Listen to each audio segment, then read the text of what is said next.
இஸ்ரவேலியர்களுக்கும் பிலிஸ்தியர்களுக்கும் இடையே பெரும் போர் நடந்து கொண்டிருந்தது. பிலிஸ்திய படையில் கோலியாத் என்ற ஒரு ராட்சத போர்வீரன் இருந்தான். அவன் உயரம் 9 அடிக்கும் மேல் இருந்தான். அவன் ஒரு வலுவான கவசத்தையும் பெரிய ஈட்டியையும் வாளையும் ஏந்தியவனாக இருந்தான். ஒவ்வொரு நாளும் அவன் இஸ்ரவேலியர்களை எதிர்த்து கூச்சலிட்டான். ஒரு வீரனை அனுப்புங்கள், அவன் என்னை வென்றால் நாங்கள் உங்கள் அடிமைகளாகுவோம்.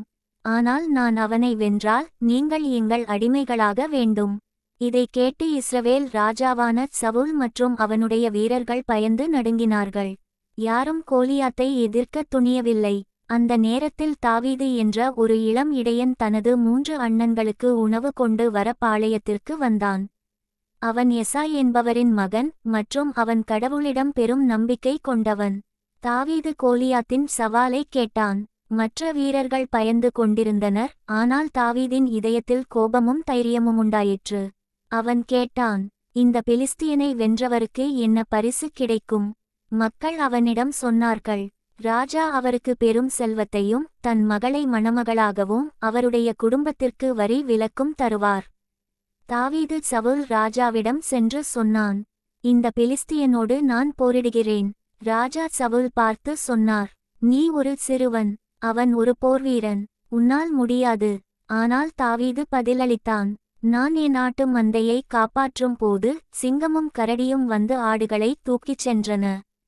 நான் அவற்றை துரத்தி அவற்றின் வாயிலிருந்து ஆடுகளை மீட்டேன். கர்த்தர் என்னை அந்த விலங்குகளிடமிருந்து காப்பாற்றினார்.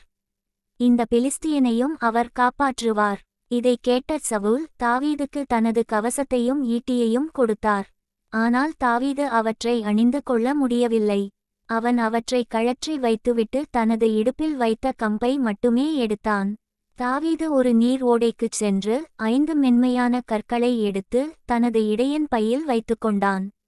பிறகு அவன் தனது கவணை எடுத்து கோலியாத்தை நோக்கி நடந்தான். கோலியாத் தாவீதை பார்த்து கேலி செய்தான். நான் ஒரு நாயா, நீ என்னை கம்பால் வருகிறாய்? வா, உன் உடலை வான பறவைகளுக்கும் விலங்குகளுக்கும் இரையாக்குவேன்.